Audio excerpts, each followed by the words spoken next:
His hand was still on her face when the room realized who was watching. The waitress didn't flinch, didn't speak, didn't beg, and that silence made the Mafia boss stop breathing for a second. What happened next wasn't loud, wasn't violent. But someone in that restaurant was already finished. If this story pulled you in, make sure to hit that subscribe button so you never miss what's coming next. I've got another unforgettable story dropping tomorrow. And while you're here, jump into the comments and tell me where you're watching from. I love seeing our community from all around the world. All right, let's get back into it.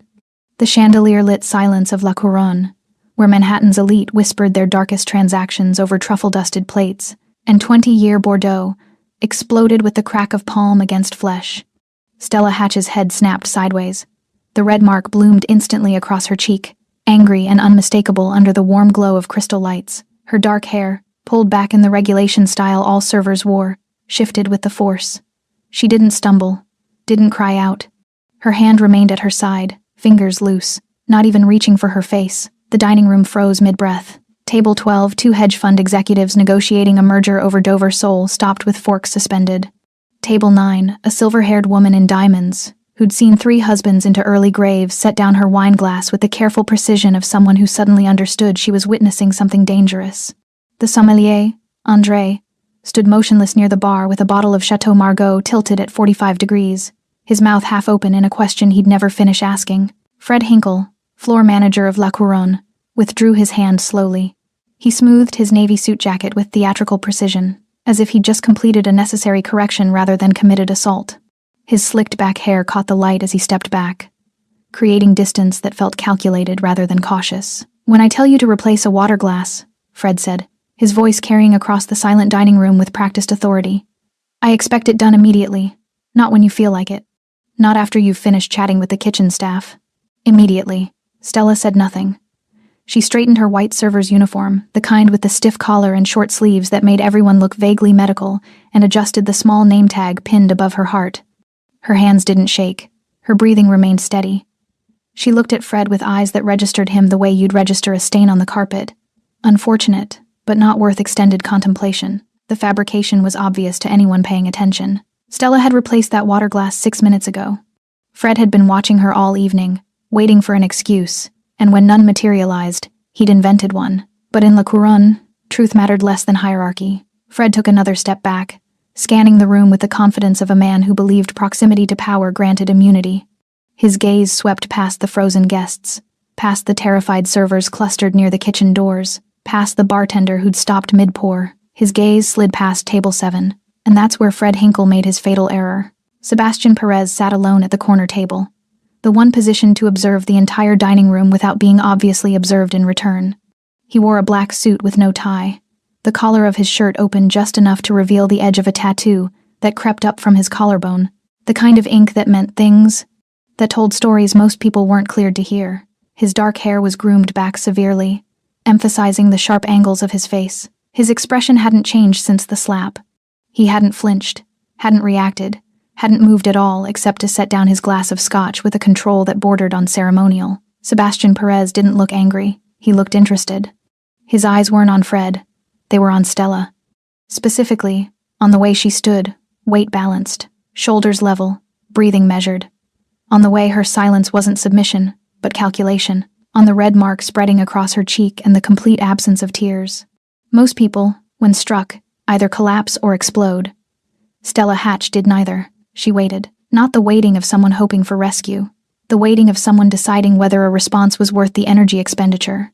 Sebastian had built an empire reading body language faster than most people read headlines.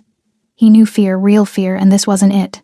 This was something rarer. This was someone who'd already survived worse and filed this incident underhandled. Fred cleared his throat, reclaiming the room's attention. Everyone can return to their meals. The issue is resolved. Slowly, carefully, the dining room began to breathe again. Conversations restarted in hushed tones. Silverware clinked against porcelain. André the sommelier finished his pour with trembling hands. But something had shifted. The guests who really knew what kind of establishment La Couronne was. The ones who understood that this restaurant existed because certain men needed neutral territory to discuss things that couldn't be discussed in offices or homes. Those guests kept glancing at table 7. Sebastian Perez still hadn't moved. Fred gestured toward the kitchen with a sharp flick of his wrist. "Back to work, Stella. And if I see another..." "Excuse me," The voice came from table 7. Not loud, not aggressive, just 2 words delivered with the kind of quiet that made people stop talking immediately. Sebastian Perez was standing now. His movements were economical, precise. He buttoned his suit jacket with one hand, the gesture almost casual. Almost. "Mr. Perez," Fred said, his voice brightening with the desperate cheerfulness of a man suddenly remembering who he was addressing. "I apologize for the disruption. Sometimes staff require firm. Come here." Fred hesitated.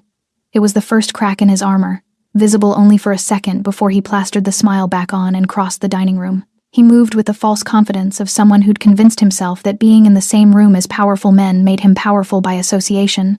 He stopped 3 feet from Sebastian's table. Sebastian didn't sit back down. He stood there, studying Fred with the same focus he'd given Stella, but where his observation of her had been assessing, his observation of Fred was diagnostic, like a doctor examining something malignant. "What's your name?" Sebastian asked. "Fred Hinkle, sir. I'm the floor manager here at La Couronne. I've had the pleasure of serving you on several. The woman you just hit." Fred blinked. "I'm sorry?" "Her name." "Stella Hatch." Fred's smile tightened. "As I mentioned, there was a service issue that required correction. I assure you, we maintain the highest standards. How long has she worked here?" "About 7 months, I believe." "You hired her?" "Yes, sir. I handle all front-of-house staffing." Sebastian nodded slowly. He picked up his scotch, examined it in the light, then set it back down without drinking. "Sit down, Fred." It wasn't a request. Fred sat. And across the dining room, still standing exactly where Fred had left her, Stella Hatch watched with eyes that revealed nothing and understood everything. The room had stopped breathing again. But this time, it wasn't shock keeping everyone silent. It was anticipation.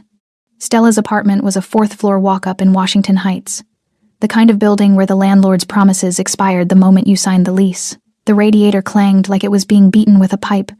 The kitchen faucet dripped in a rhythm that made sleep difficult. And the bedroom door didn't close all the way, a fact that bothered her younger brother Jamie more than it bothered her. She'd stopped caring about privacy around the same time she'd stopped caring about comfort. It was 2:47 a.m. when she finally made it home, her feet screaming in her knockoff work flats, the red mark on her cheek now a dull purple that would take days to fade. She set her keys on the counter with the practiced silence of someone who'd perfected coming home without waking anyone, then checked the envelope tucked behind the microwave. Rent, due in 6 days. The math was simple and brutal. $2,100 for a 1-bedroom that should cost $1,400. But landlords in this city could smell desperation, and desperation paid premium rates. Her tips tonight, even before Fred's performance, had been decent. $340. Add that to what she'd saved, and she was still $890 short. She had 4 more shifts before the first. It would be enough. It had to be enough.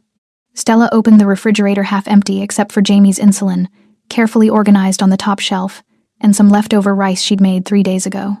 She pulled out the container, ate 2 cold forkfuls standing at the counter, then put it back.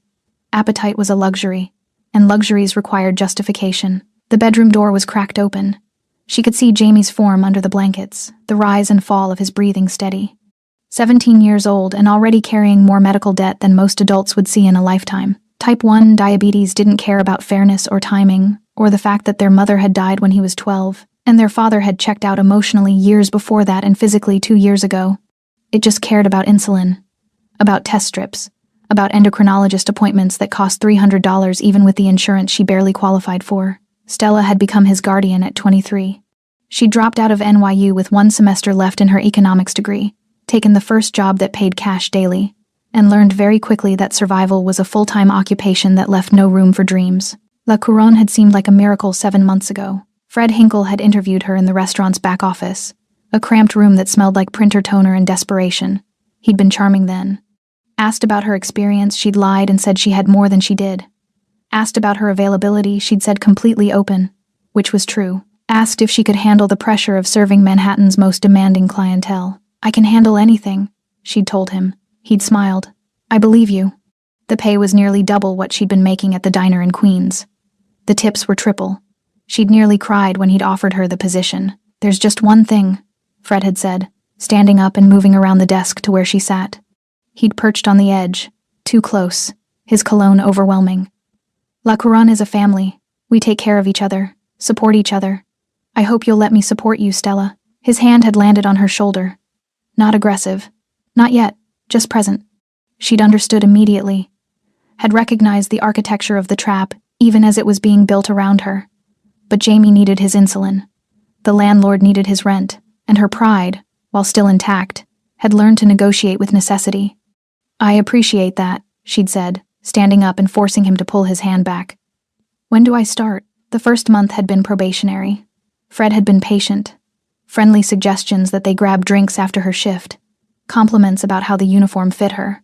Questions about whether she lived alone, whether she had a boyfriend, whether she ever got lonely working such long hours. She deflected each one with the precision of someone who'd had practice. The second month, his patience had expired. You know, Stella, I put my neck out hiring you. They'd been in the walk-in freezer, ostensibly checking inventory. His breath had made clouds in the cold air. You didn't have the experience we usually require.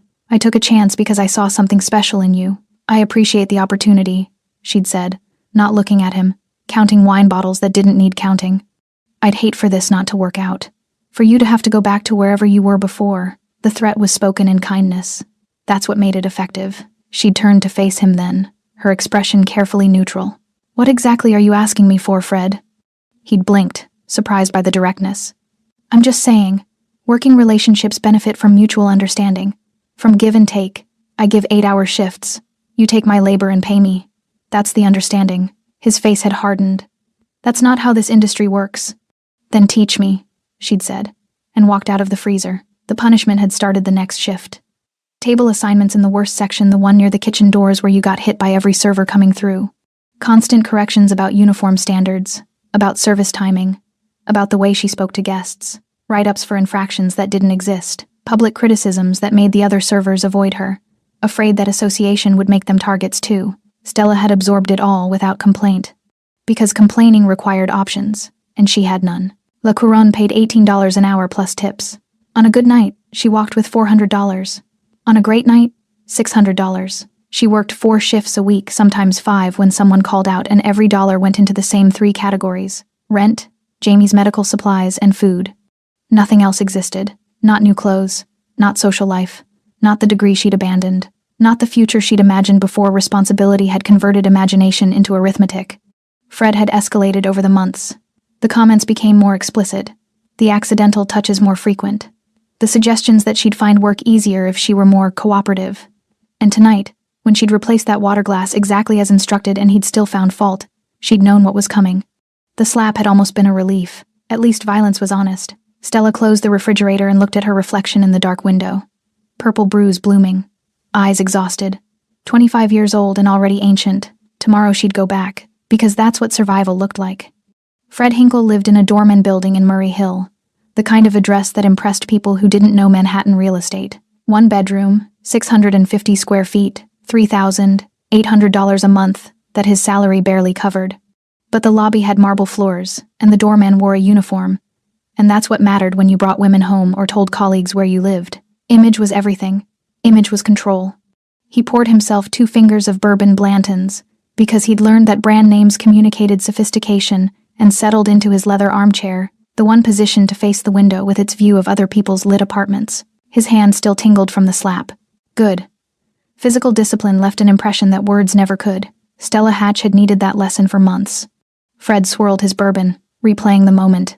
The sound of impact, the way her head had turned, the immediate silence that had given him back the room's attention. Control established. Authority reinforced. Sebastian Perez's face flickered through his memory, that unsettling stillness. Those 2 words. Sit down, Fred. He took a long drink. Perez had asked questions. Standard questions. Nothing threatening. Just inquiries about Stella's employment, about Fred's management style, about La Couronne's standards. The conversation had lasted maybe 4 minutes before Perez had dismissed him with a nod, and Fred had returned to his duties like nothing had happened, because nothing had happened. Men like Sebastian Perez didn't concern themselves with staff management. They had larger problems, shipments, territories, politicians who needed convincing. A floor manager disciplining a subordinate wasn't even on their radar. If anything, Perez probably respected the decisiveness. Alpha males recognized each other. Fred finished his bourbon and poured another. The problem with Stella Hatch, and he'd identified this within 2 weeks of hiring her, was that she didn't understand her position. She had the looks, dark hair, striking features, that lean body that the uniform displayed perfectly. She had the desperation. He'd seen it in her application, in the way she'd agreed to every shift he offered, in how she'd never once negotiated terms. She should have been easy. Instead, she'd become a project. Fred had spent 7 months teaching her the reality of their arrangement. Every woman who'd worked at La Couronne eventually learned the same lesson. Beauty was currency, and currency required investment. The servers who understood this, who accepted drinks after shifts, who laughed at his jokes, who let his hand linger on their lower backs, those women got the best sections, the highest profile tables, the shifts when big tippers came through. The ones who didn't understand either learned or left. Stella had done neither. She'd created a third category: silent resistance.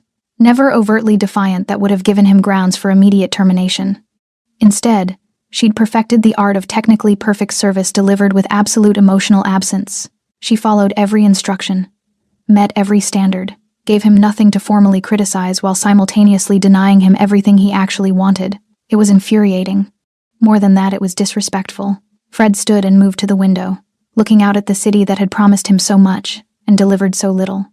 He'd worked in hospitality for 12 years. Started as a server himself at 22, convinced that charm and work ethic would carry him to restaurant ownership, to respect, to the life that men with lesser intelligence but better connections seemed to inherit. Instead, he'd plateaued at floor manager. Good enough to control the dining room but never good enough to make real money, to get invited to the backroom meetings, to sit at tables instead of hovering beside them. Men like Sebastian Perez were born into power. They didn't understand what it meant to fight for every inch of authority, to extract respect from people who'd otherwise ignore you. Fred had learned early that power wasn't given, it was taken, and it was maintained through consistent demonstration.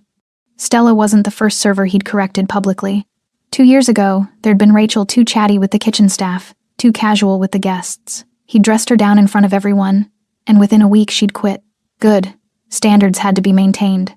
Last year, Jennifer, pretty girl, terrible work ethic. He'd written her up 3 times before she'd finally understood that cooperation bought leniency. She'd lasted 6 more months before moving to Los Angeles. They'd parted on good terms. And now Stella, the stubborn one, the one who'd forced his hand tonight. His phone buzzed. Text from Raymond, the restaurant owner. Need to see you tomorrow, 10 a.m. My office. Fred stared at the message. Raymond never texted. He barely acknowledged Fred's existence beyond signing paychecks and reviewing quarterly numbers. Their communication was almost entirely one-directional. Fred sent reports. Raymond didn't respond. This was unusual, but not concerning. Raymond was old-school management hands-off until problems escalated beyond the floor. And tonight's incident, while dramatic, had been handled. The guests had returned to their meals. Service had continued. No complaints filed, no damage done. Probably just wanted to discuss the upcoming holiday bookings. Fred typed back. Of course. See you then. He set his phone down and returned to his bourbon. Through the wall, he could hear his neighbor's television, some action movie with explosions that rattled the cheap drywall. $3,800 a month for walls you could punch through. His mind drifted back to Stella's face after the slap. That expression. Not hurt, not angry, just blank. Like she'd filed the incident away and moved on while still standing in front of him. He didn't understand women like her. Women who didn't negotiate, didn't flirt, didn't use their assets. What was the point of being young and attractive if you weren't going to leverage it? She worked 70-hour weeks for what? To go home to whatever studio apartment she could barely afford and do it again the next day? It was wasteful. It was stupid. And it was disrespectful to men like him who were offering her an easier path. Fred had been patient. He'd given her months to come around, to understand how things worked. Tonight had simply been the consequence of her continued refusal to learn. Tomorrow he'd go to the meeting with Raymond, explain the situation if necessary, and continue running La Couronne the way it needed to be run with clear hierarchy and consistent discipline. Men like Sebastian Perez might own the city's shadows, but Fred Hinkle controlled his dining room. And that was power enough. He finished his second bourbon and went to bed, sleeping soundly for the first time in weeks. Sebastian Perez didn't sleep much. Not from insomnia or anxiety, those were luxuries that required uncertainty, and Sebastian had stopped being uncertain about anything 15 years ago. He simply didn't need rest the way other men did. 4 hours was sufficient. More than that felt like wasted time. At 3:30 a.m., he sat in the study of his Tribeca penthouse, a glass of water on the desk beside him, reviewing contracts that wouldn't exist by morning. Not because they'd be signed, because they'd be unnecessary. The parties involved would reach an understanding before sunrise, the kind that didn't require lawyers or signatures. just clarity about consequences. But his mind kept returning to La Couronne, to the sound of that slap, to Stella Hatch's absolute stillness afterward. Sebastian had built his reputation on observation, while other men in his position relied on violence or theatrics. He'd learned early that power came from seeing what others missed. The micro-expressions that revealed lies, the body language that exposed fear, the silences that communicated more than any confession. Most people, when struck, followed predictable patterns. They cried, which was submission. They fought back, which was ego. They apologized, which was survival instinct. They fled, which was self-preservation. Stella Hatch had done none of those things. She'd absorbed the blow, adjusted her uniform, and waited for instruction. That was training. Military-grade self-control. The kind of discipline you didn't develop from reading books or attending seminars, you developed it from surviving situations where reaction meant death and patience meant tomorrow. Sebastian had seen it before. In soldiers, in undercover operatives, in people who'd learned that emotional display was a liability they couldn't afford. What the hell was a woman with that level of control doing serving water at La Couronne? He opened his laptop and typed her name into the search bar connected to databases most people didn't know existed. The results populated in seconds. Stella Marie Hatch, age 25, Washington Heights address. No criminal record, no military service. NYU enrollment 2018 to 2021. Withdrew without completing degree. One dependent. Jamie Hatch, age 17, brother, type 1 diabetic. Sebastian clicked through the financial records, the ones that weren't technically legal to access but were available to men who paid the right people. Credit score, 680, barely functional. Medical debt, $47,000, all related to the brother's care. Student loans, $31,000. Monthly income from La Couronne, approximately $4,800, $6,200 depending on tips. Monthly expenses, $2,000, $100 rent, $800 insulin and supplies, $400 food, $200 utilities, $350 minimum debt payments. She was living on a knife's edge. One bad month, one injury, one missed shift, one surprise expense, and the entire structure collapsed, and Fred Hinkle knew it. Sebastian closed the laptop and leaned back in his chair. The numbers told a story more clearly than any testimony could. Stella Hatch wasn't working at La Couronne because she wanted to. She was working there because Fred Hinkle had offered her a lifeline when she was drowning, then spent 7 months trying to extract payment for his mercy. Classic predator economics. Find the desperate, offer rescue, demand interest. Sebastian had seen it 1,000 times in his world. Loan sharks, corrupt landlords, employers who held visas over immigrant workers' heads. The mechanics were always the same. Identify vulnerability, create dependency, exploit leverage. Fred Hinkle had made one critical miscalculation, though. He'd assumed that desperation equaled weakness. Sebastian stood and walked to the floor-to-ceiling windows overlooking the Hudson. The city was still dark, the river a black ribbon reflecting scattered lights. Somewhere out there, Stella Hatch was probably awake too, calculating her own numbers, figuring out how to make the math work for another month. He respected that. Respected the mathematics of survival, the cold pragmatism required to sacrifice pride for continuation. Most people couldn't do it. They'd rather collapse dramatically than endure methodically, but respect wasn't the same as intervention. Sebastian's world operated on clear principles.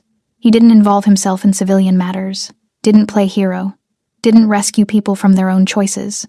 His focus was on maintaining order within his sphere of influence, ensuring that agreements were honored, that territory was respected, that challenges to his authority were met with proportional response. A floor manager abusing his staff wasn't Sebastian's problem, except it had happened in front of him. In a restaurant where Sebastian's presence meant something, where his patronage provided legitimacy, where his approval translated to safety. La Couronne existed in the gray space between legitimate business and criminal enterprise, a neutral ground where deals could be discussed without surveillance, where men could eat dinner without worrying about federal wiretaps. Sebastian's continued presence at La Couronne was an endorsement, an implicit guarantee that the establishment operated under certain protections, and Fred Hinkle had committed assault in that protected space, had assumed that Sebastian wouldn't notice or wouldn't care. That assumption required correction. Sebastian returned to his desk and made a phone call. It was answered on the first ring despite the hour. Yes? The voice belonged to Gregor, his head of security and the man who'd been sitting 2 tables away at La Couronne, watching the room while Sebastian dined. The floor manager at La Couronne, Fred Hinkle. I need full background by noon. Employment history, financial records, criminal record if any, known associates, Patterns of behavior. Understood. And the server? Stella Hatch. Same information. A pause. Both files? Yes. Should I? Just information. Nothing else yet. Understood. Sebastian ended the call and checked his watch. 4:17 a.m. In 6 hours, he had a meeting with a city councilman who'd been accepting bribes from a rival organization. That situation required careful handling. The councilman was useful, but needed to understand whose protection he actually operated under. After that, a lunch with his accountant to discuss the quarterly reports from his legitimate businesses. The restaurants, the construction company, the consulting firm that didn't actually consult but provided excellent money laundering infrastructure. Then at 3 p.m., he'd receive Gregor's files and decide what, if anything, Fred Hinkle's correction would look like. Sebastian didn't make impulsive decisions. Impulse was for men who didn't understand that every action created ripples, and ripples could become waves if you weren't paying attention. But he'd already made one decision, even if he hadn't articulated it yet. Fred Hinkle had revealed himself as a particular type of predator, the kind that operated in plain sight, that weaponized authority, that mistook institutional position for actual power. Men like that created instability. They made people desperate, and desperate people made unpredictable choices. They damaged the social infrastructure that allowed places like La Couronne to function, and Sebastian Perez didn't tolerate threats to infrastructure. Not from rivals, not from law enforcement, and certainly not from middle management sociopaths who thought slapping a waitress demonstrated strength. He finished his water and stood. The city was beginning to lighten that gray pre-dawn that came before actual sunrise. In a few hours, millions of people would wake up and go to work, most of them never knowing how close they lived to the machinery that actually ran things. Stella Hatch knew, though. She'd been living inside that machinery for 7 months. And tonight, Sebastian thought, she'd finally attracted the attention of someone who understood exactly how it worked. Sebastian arrived at La Couronne at 6:45 p.m. the following evening, exactly 15 minutes before his usual reservation time.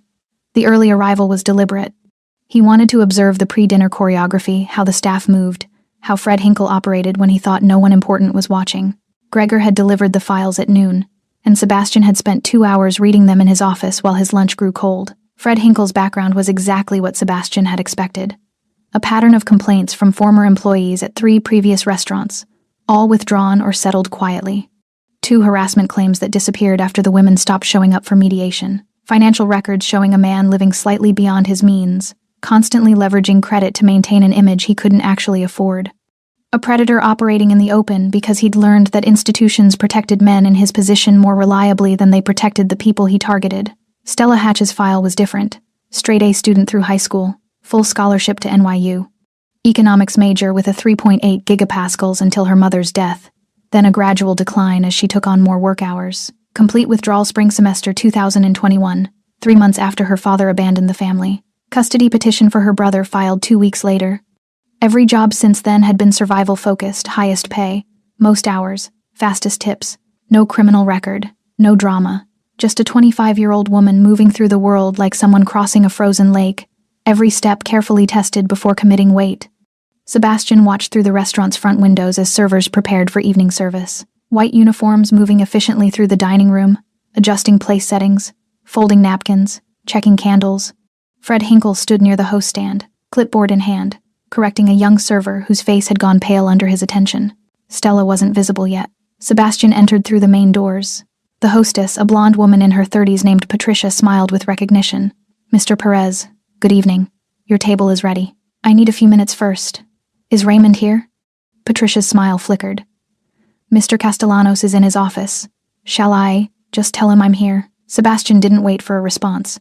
He walked past the host stand, past Fred Hinkle, who straightened immediately with that desperate brightness people used when they wanted acknowledgement, and through the door marked private that led to the administrative offices. Raymond Castellanos was 73 years old and looked like someone who'd spent 5 decades in the restaurant business. Expensive suit that couldn't hide the stress, weight, gray hair that cost $200 to maintain, and eyes that had seen every kind of human behavior and stopped being surprised by any of it. He looked up from his desk as Sebastian entered without knocking. Sebastian. No surprise in his voice. Men in Raymond's position learned early that surprise was unprofessional. "I wasn't expecting you until 7. We need to talk about your floor manager." Raymond's expression didn't change, but his hand stopped moving across the paperwork in front of him. "I assume you mean last night's incident. You saw it? I reviewed the security footage this morning. Raymond gestured to the chair across from his desk. Sebastian remained standing. I've already scheduled a meeting with Fred to discuss appropriate disciplinary measures. When? This morning. 10 o'clock. He should be arriving. Raymond checked his watch. He was supposed to be here 3 hours ago, actually. He hasn't responded to calls or messages. Sebastian processed that information without visible reaction. Fred's absence wasn't surprising. Men who'd overplayed their hand often went to ground when they realized their protection wasn't as solid as they'd assumed. The server, Sebastian said. Stella Hatch. Is she working tonight? Yes. She's in the changing room now. Sebastian, I want you to know that I take incidents like last night extremely seriously. La Couronne has maintained its reputation for 40 years because I want to speak with her. Raymond stopped mid-sentence. The office fell silent except for the muted sounds of the dining room being prepared beyond the walls. When he spoke again, his voice carried a caution that hadn't been there before. Of course. Should I have Patricia bring her here? No. Somewhere private. Not your office. Raymond stood slowly. The wine cellar is empty this time of evening.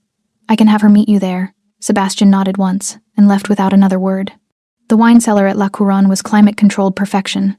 Rows of bottles organized by region and vintage, soft lighting that made the labels glow, and absolute silence. It was also the one place in the restaurant without security cameras, a fact that both Raymond and Sebastian were aware of. Sebastian stood near the back wall, studying a 1982 Chateau Petrus, when he heard the door open. Stella descended the stairs carefully, still in her white uniform, the purple bruise on her cheek now edged with yellow. She stopped at the bottom, maintaining distance, her hands loose at her sides. Mr. Castellanos said you wanted to see me. Her voice was steady. Professional. Exactly what the situation required and nothing more. Sebastian turned to face her. Do you know who I am? Yes. Then you understand this conversation is private. Yes. He studied her the way he'd studied her last night posture, breathing, the micro-adjustments people made under pressure. She stood like someone accustomed to being evaluated, neither defensive nor performing, just present. How long has Fred Hinkle been harassing you? No preamble, no gentle approach, just the question. Stella's expression didn't change. Since he hired me. Sexually? Yes. Has he touched you before last night? She met his eyes directly. Most people couldn't maintain eye contact with Sebastian for more than a few seconds. Stella held it without effort. He tried. Once. In the walk-in freezer. Second month I worked here. I made it clear that if he touched me again, I'd make it expensive for him. How? I'd document everything. File complaints with every agency that would listen. Make enough noise that La Couronne's reputation and his would suffer permanent damage. She paused. I told him I had nothing to lose. That scared him more than any threat of violence would have. Sebastian almost smiled. Almost. Why didn't you follow through after last night? Because filing complaints requires time I don't have, and money I can't spare. Because the system protects men like Fred Hinkle more reliably than it protects women like me. And because I've learned that survival sometimes means absorbing hits that other people think you should fight. The honesty was absolute. No performance, no appeal for sympathy. Just cold assessment of her reality. Why do you stay? Sebastian asked. Because I have a 17-year-old brother who needs $800 worth of insulin every month. And La Couronne pays me enough to keep him alive. Silence filled the wine cellar. Somewhere above them, the dinner service was beginning voices, footsteps, the orchestrated chaos of expensive hospitality. Sebastian walked closer, stopping at a distance that was professional but present.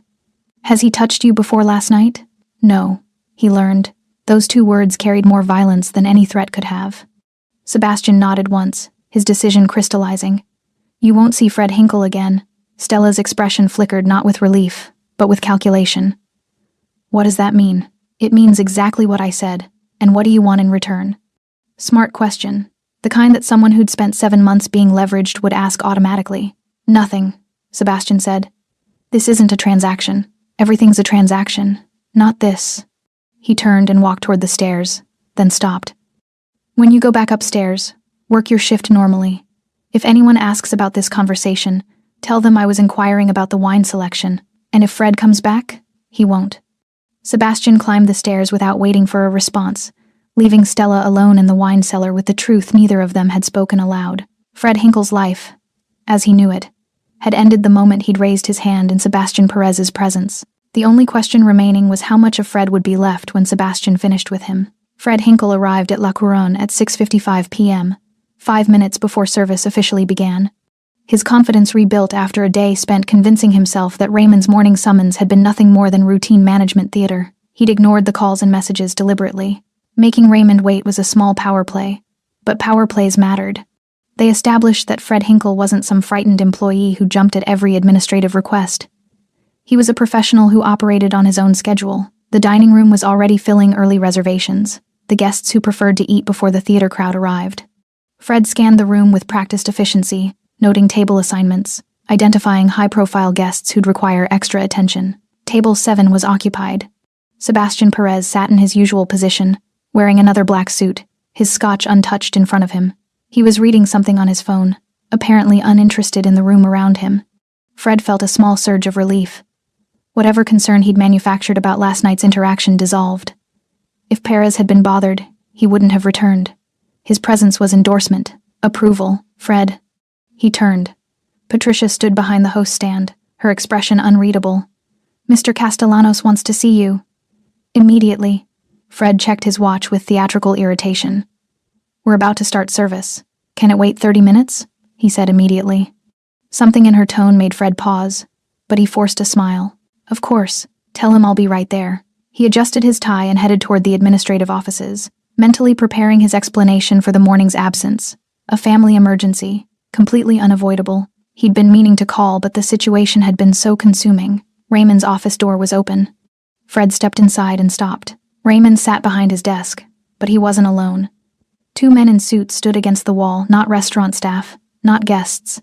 Their posture was too alert, their attention too focused. Security, Fred realized, but not La Couronne's usual security. "Close the door, Fred," Raymond said. Fred obeyed, his confidence beginning to fracture. "Raymond, I apologize for this morning. There was a situation with my... Sit down." The command was flat, non-negotiable. Fred sat. Raymond folded his hands on the desk, studying Fred with an expression that resembled a doctor about to deliver a terminal diagnosis. "You've been employed at La Couronne for 2 years and 4 months.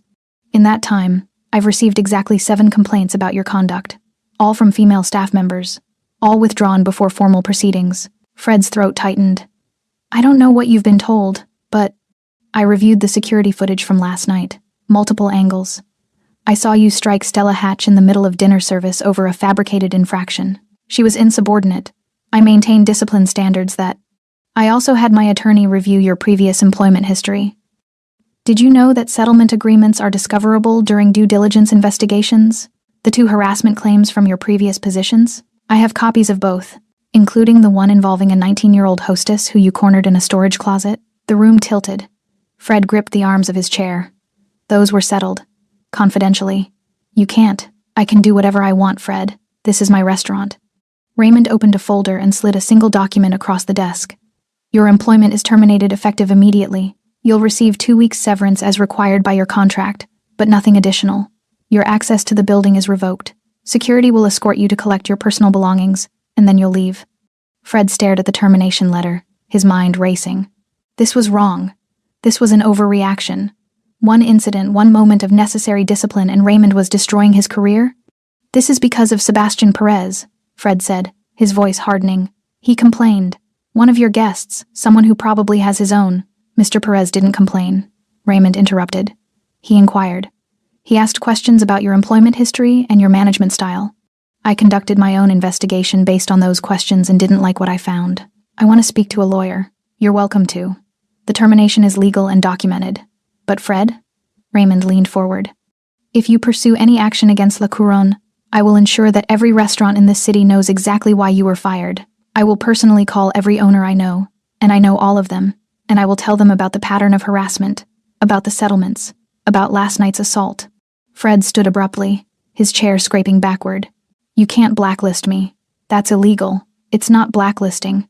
It's professional networking. It's me protecting my colleagues from a liability I failed to identify sooner." The 2 security men stepped away from the wall, positioning themselves between Fred and Raymond's desk. "Get your belongings," Raymond said.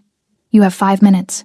Fred moved through the administrative corridor in a daze, the security men flanking him like he was a criminal. His office, a closet-sized space with a desk and a filing cabinet, felt like a museum exhibit of a life that no longer existed. He grabbed his laptop, a framed photo of himself at some restaurant industry award ceremony, and a box of business cards that were now worthless. "Time's up," one of the security men said. They escorted him through the kitchen staff, stopped working to watch, their expressions ranging from shock to barely concealed satisfaction, and toward the back exit that emptied into the alley. "The front entrance," Fred protested. "My car is back exit," the security man repeated. They pushed through the door into the alley. The evening air was cold, carrying the smell of garbage from the dumpsters that lined the narrow passage. Fred clutched his box of belongings, trying to process what had just happened. The door closed behind him with a heavy click, and then he heard footsteps. Fred turned. Sebastian Perez emerged from the shadows near the dumpsters, his black suit making him nearly invisible in the dim light. He wasn't alone. 3 men flanked him, Gregor, plus 2 others Fred didn't recognize. None of them were smiling. "Mr. Perez," Fred said, his voice cracking. "I don't know what Stella told you, but she's been problematic since." "Stop talking." Sebastian's voice was quiet, almost conversational. Somehow that made it more terrifying than if he'd been shouting. "You have a choice, Fred. You can leave Manhattan tonight. Find work in another city, another state. Start over somewhere that no one knows your name." Fred's heart hammered. Or I make a few phone calls to people who handle problems like you professionally, and you disappear in a way that raises questions no one will ever answer. Sebastian stepped closer. The alley suddenly felt airless. "Do you understand what I'm offering you?" Fred nodded, unable to speak. "Say it out loud." I understand. You'll leave tonight?" "Yes." Sebastian studied him for a long moment, then gestured to Gregor. "Make sure he gets to his apartment. Make sure he packs. Make sure he gets on a bus. I don't care where it's going. And make sure he understands that if he ever comes back to New York, the offer expires." Gregor nodded. Sebastian turned to leave, then paused. "Fred, the woman you hit last night has more courage in her silence than you'll ever have in your entire life. Remember that when you're explaining to yourself how you ended up wherever you end up." He walked away, disappearing into the shadows. Gregor grabbed Fred's arm. "Let's go." As they pulled him toward a waiting car, Fred Hinkle realized he was crying, not from fear. From the sudden, crushing understanding that he'd never actually had power at all. He'd just been allowed to pretend. Until someone who understood real power decided the pretending was over. The news spread through La Couronne staff with the velocity of wildfire in drought season. By 7:15 p.m., every server knew that Fred Hinkle had been escorted out through the kitchen. By 7:30, the line cooks had heard he'd been fired. By 8, when Stella returned from the wine cellar and resumed her section, the entire restaurant understood that something seismic had shifted in the building's foundation. What they didn't know, what they could only speculate about in hurried whispers near the coffee station, was why. Stella moved through her tables with the same efficient precision she always had. Table 14 needed water refills. Table 16 had questions about the halibut preparation. Table 11 wanted recommendations for dessert wine. She delivered each interaction with professional courtesy, her bruised cheek visible under the soft lighting, but her demeanor unchanged. The other servers watched her differently now.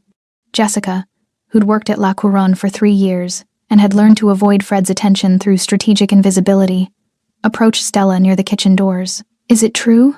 she whispered. "That he's actually gone?" Stella didn't slow her movement, didn't acknowledge the question as significant. "That's what I heard. Did you?" Jessica stopped, recalibrating. "Did something happen?" "He got fired for violating restaurant policy." Stella's voice was flat, factual. "That's all I know." It wasn't all she knew, but it was all she was willing to say. Jessica nodded slowly, processing. "I'm glad he was." She couldn't finish the sentence, didn't need to. Stella touched her arm briefly, the gesture lasting less than a second, then continued to her section. At table 7, Sebastian Perez was dining alone. He'd ordered the ribeye, medium rare, but had barely touched it. His attention appeared focused on his phone, scrolling through messages. But Stella had worked in service long enough to recognize performative disinterest. He was listening to everything. She approached with the water pitcher. "Can I refill your glass, Mr. Perez?" He glanced up briefly. "Please." She poured, her hand steady despite the weight of the afternoon's conversation still settling in her chest. Sebastian said nothing else, returned his attention to his phone, and Stella moved to the next table. But she'd seen his expression. Just for a moment, just in that brief glance, acknowledgement without words, confirmation without declaration, "You won't see Fred Hinkle again." He'd meant it. By 9 p.m., Raymond Castellanos emerged from his office and stood near the host stand, surveying the dining room with the careful assessment of someone conducting damage control. The evening service was proceeding normally. Guests ate, conversed, conducted their business. The incident from last night, the slap that had frozen the room, seemed distant now, irrelevant compared to the quality of the wine and the precision of the sear on their entrees. But Raymond knew better. He'd operated La Couronne for 40 years, and he understood that restaurants like his existed on reputation more than revenue. One viral video, one social media post, one guest with the wrong connections, sharing the wrong story, and 40 years of careful cultivation could evaporate in a weekend. Sebastian Perez's inquiry had been a gift, actually. A warning delivered gently enough to allow correction before consequences became permanent. Raymond caught Stella's eye as she passed. "Miss Hatch, a moment." She approached, her expression neutral. "Yes, Mr. Castellanos? I want to apologize for last night's incident. It was inexcusable, and it should never have happened in my establishment." Stella studied him with eyes that Raymond suddenly realized were far more perceptive than he'd given her credit for. "Thank you. I've terminated Mr. Hinkle's employment. He won't be returning." "I heard." Raymond hesitated. Apologies were strategic in his world, calculated to achieve specific outcomes. But something about Stella's stillness made strategy feel inadequate. "You've been working here for 7 months," he said. "In that time, you've maintained perfect service standards despite—" He stopped. "Despite harassment, despite abuse, despite conditions that would have made most employees quit or file lawsuits, despite difficult circumstances." "I need the job," Stella said simply. "I'm increasing your hourly rate to $22, effective immediately, and I'm moving you to Section A."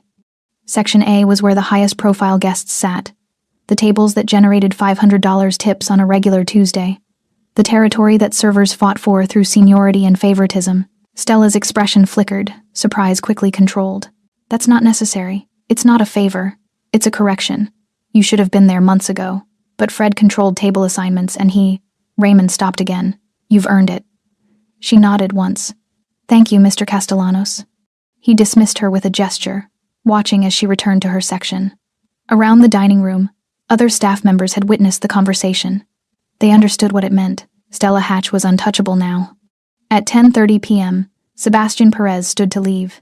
He placed cash on the table enough to cover his meal, plus a 30% tip, and buttoned his suit jacket. The dining room had thinned. Only a few tables remained, guests lingering over espresso and cognac. The dinner rush was over, the tension of service giving way to the quiet exhaustion that came at shift's end. Sebastian walked toward the exit, and the room responded to his movement with subtle adjustments. Conversations paused. Servers stepped aside. Even the guests who didn't know who he was understood that someone significant was departing. He stopped near the kitchen doors where Stella was entering an order into the computer system. "Miss Hatch." She turned, maintaining the professional distance that the situation required. "Yes, Mr. Perez, the wine recommendation you made last month. The 2015 Barolo. It was excellent." Stella blinked. She'd made that recommendation 6 weeks ago, a casual suggestion when he'd asked about pairings for the Osso Buco. She hadn't expected him to remember her. "I'm glad you enjoyed it." Sebastian nodded once, his expression unreadable. Then he did something that made every person within earshot stop what they were doing. He extended his hand. Stella looked at it for a fraction of a second, understanding the weight of the gesture, the visibility of it, what it meant for Sebastian Perez to offer a handshake to a server in the middle of La Couronne. She took his hand. The grip was firm, brief, professional.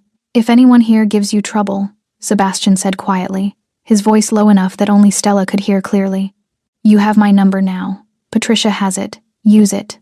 He released her hand and walked toward the exit without waiting for a response. The front door closed behind him with a soft click. The dining room remained frozen for 3 full seconds. Then, slowly, service resumed. Conversations restarted. Orders were taken. But nothing felt the same, and everyone knew it. Jessica approached Stella at the coffee station, her eyes wide. "Did Sebastian Perez just shake your hand?" "Yes," Stella said, pouring herself water. "Do you know what that means?" Stella drank the entire glass before answering. "It means no one here will ever hit me again." Jessica stared at her. "How are you so calm about this?" "Because I've spent 7 months learning that panic is expensive and stillness is free." Stella set down the glass. "And because I have 4 more tables to close before I can go home." She returned to her section, moving with the same efficiency she always had. But inside, where no one could see, Stella Hatch allowed herself one small acknowledgement of what had just happened. She'd survived. Not just last night's slap, not just Fred Hinkle's months of harassment. She'd survived the entire system, designed to grind people like her into compliance. and for the first time in 7 months, she could breathe without calculating the cost. Stella's next shift was Thursday evening, 48 hours after Fred Hinkle had been escorted through the kitchen and out of La Couronne forever. She arrived at 4:45 p.m. for the 5 o'clock setup, using the staff entrance that opened into the narrow hallway lined with lockers and time clocks. The usual pre-shift sounds filled the space, servers changing into uniforms, kitchen staff prepping stations, the distant clatter of dishes being organized for evening service. But something was different. The conversation stopped when she entered. Not hostile silence. Not pitying silence. Something else entirely. A collective acknowledgement that couldn't be expressed through words but saturated the air like humidity before a storm. Jessica was tying her apron. Her locker open beside Stella's. Hey, Stella replied, opening her own locker and retrieving her uniform. Section A assignments are posted, Jessica said carefully. You're on table 7.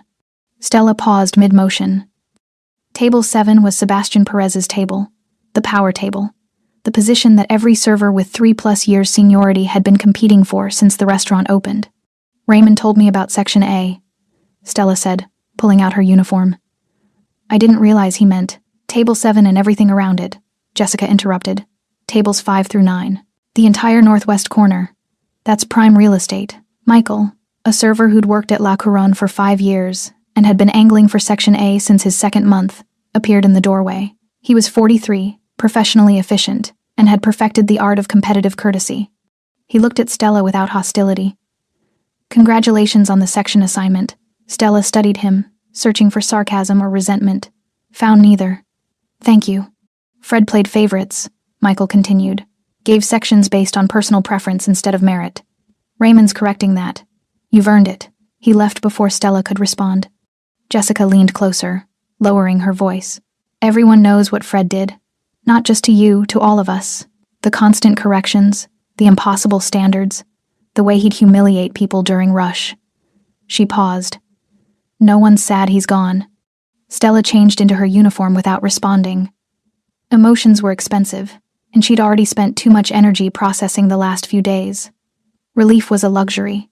So was satisfaction. Right now, she needed to focus on the immediate task, getting through another shift, earning another night's tips, keeping the mathematical equation of her survival balanced. She clocked in at 4:58 p.m. The evening service began exactly as it always did, guests arriving in waves. The host stand orchestrating table assignments, servers moving through their sections with practiced choreography, but the absence of Fred Hinkle created a vacuum that everyone felt without discussing. Raymond had assumed temporary floor management responsibilities, moving through the dining room with the measured authority of someone who'd done this job decades ago and could still do it when necessary. He didn't micromanage, didn't hover, didn't correct servers over imagined infractions. He simply ensured that standards were maintained and guests were satisfied. The difference was profound.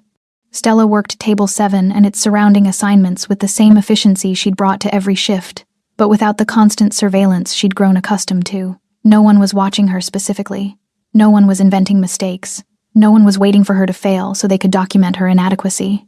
She could just work. Table 7 remained empty until 7:30 p.m., when Sebastian Perez arrived with 2 associates men in expensive suits, who carried themselves with the controlled alertness of people accustomed to violence.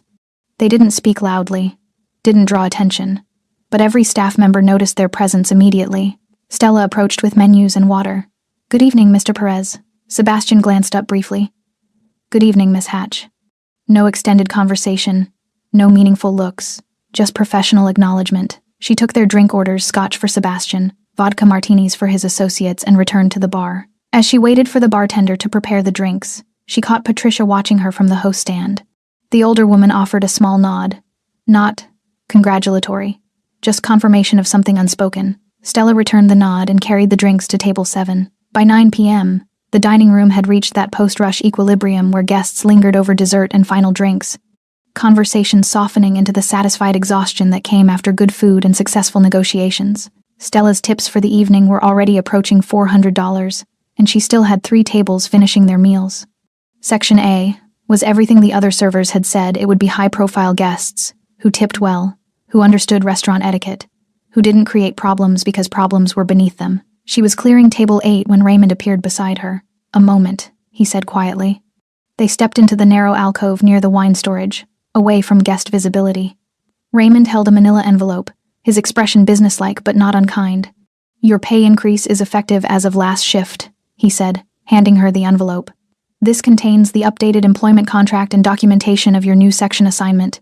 Standard Section A protocol includes priority scheduling and automatic inclusion in private event staffing, which pays additional hourly rates.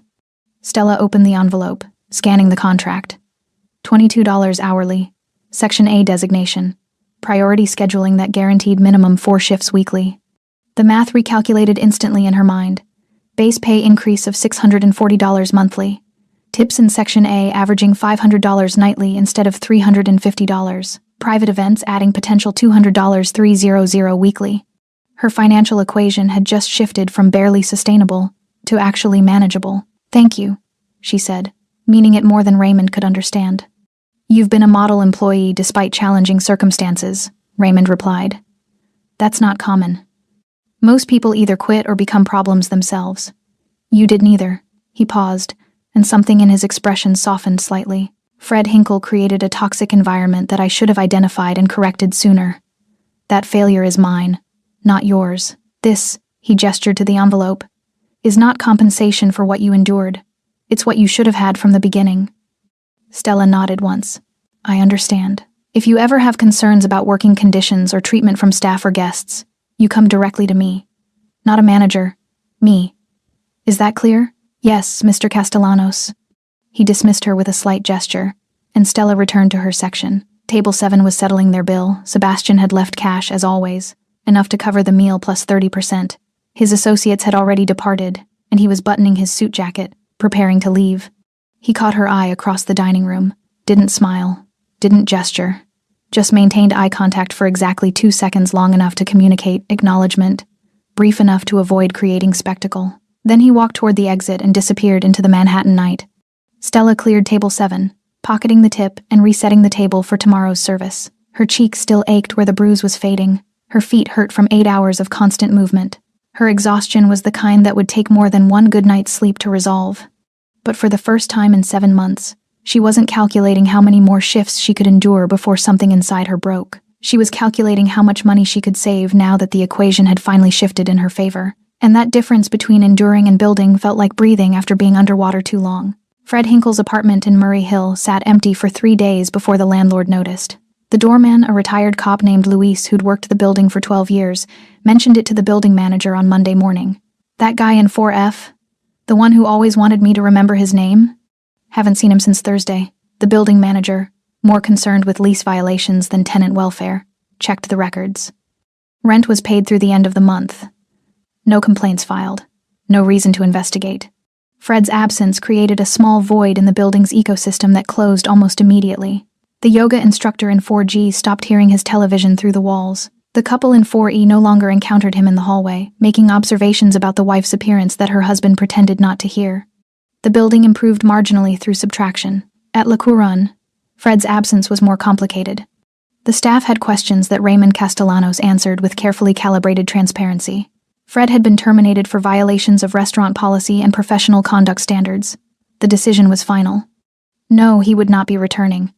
Yes, the restaurant was reviewing internal procedures to prevent similar situations. What Raymond didn't say, what he couldn't say without inviting legal complications, was that Fred Hinkle had been given a choice between voluntary disappearance and involuntary consequences, and had chosen the former. Where Fred went wasn't Raymond's concern. That he was gone permanently was all that mattered. The servers processed this information according to their individual experiences with Fred's management style. Those who'd been targets felt relief so profound it manifested physically, shoulders relaxing, smiles coming easier, the constant vigilance finally unnecessary. Those who'd avoided his attention through compliance felt guilt that they quickly suppressed. Those who'd never experienced his harassment directly felt nothing at all. Jessica confided in Stella during a quiet moment near the coffee station. I keep expecting him to walk through the door. Like this is temporary and he'll come back and everything will go back to how it was. He won't, Stella said with certainty that came from places Jessica didn't have access to. How do you know? Because men like Sebastian Perez don't make suggestions. They make decisions. And when they decide something is finished, it's finished.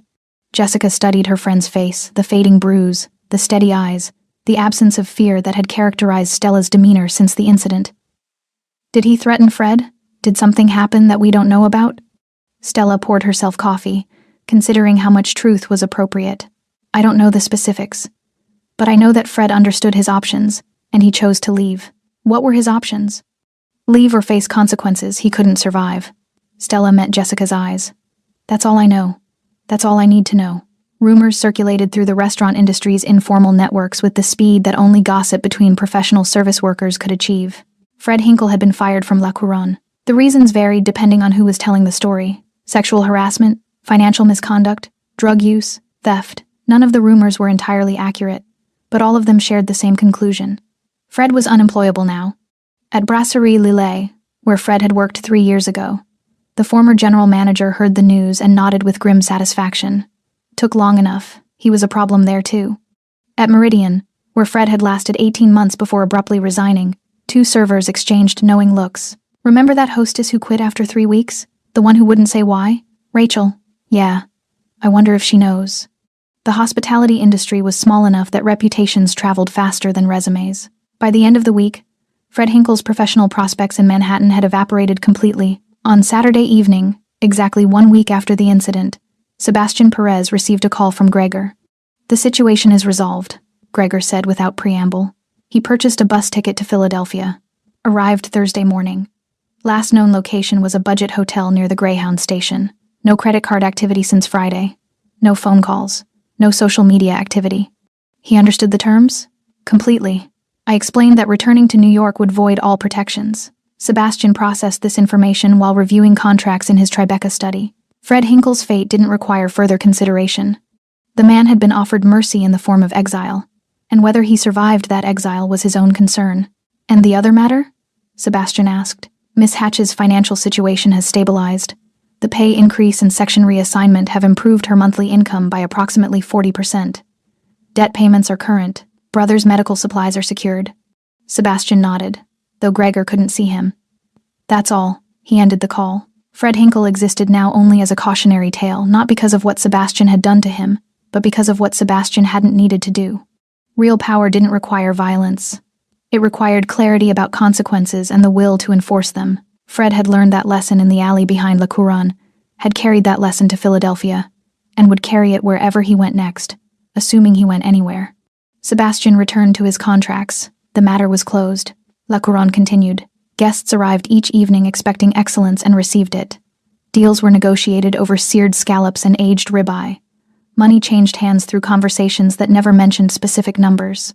The city's power structure used the restaurant the way it had always been used, as neutral territory, where agreements could be reached and relationships could be maintained.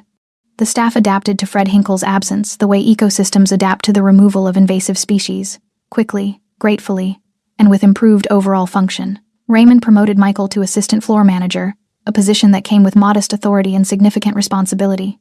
Michael approached the role with the professionalism of someone who understood that management was service to staff, not power over them. The difference was transformative. Servers reported feeling heard. Problems were addressed before they escalated.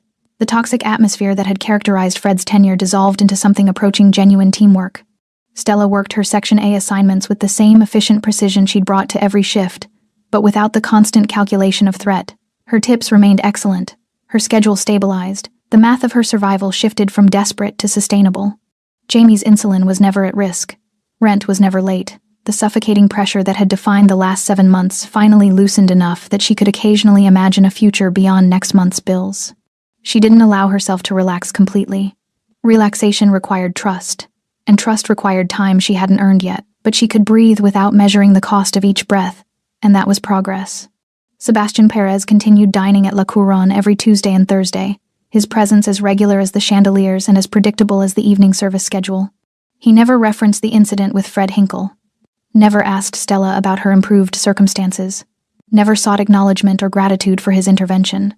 He simply existed in the space, conducting his business, maintaining his routines, and through his presence alone ensuring that certain standards were maintained and certain behaviors remained unacceptable. The message was clear to everyone who understood how power actually functioned. La Couronne operated under specific protections, and those protections extended to the people who worked there. Stella served his table without ceremony, took his orders, delivered his meals, cleared his plates. Their interactions remained professional, brief, and devoid of the weight that outsiders might have expected given what had transpired. But everyone who worked at La Couronne understood what Sebastian's continued patronage meant. It meant that what happened to Fred Hinkle wasn't an aberration. It was a precedent. It meant that certain lines, once clearly established, would be enforced without negotiation. It meant that the people who served Manhattan's elite were not invisible, were not disposable, were not acceptable targets for those who mistook institutional position for actual power. 3 months after Fred Hinkle's termination, a new floor manager arrived at La Couronne.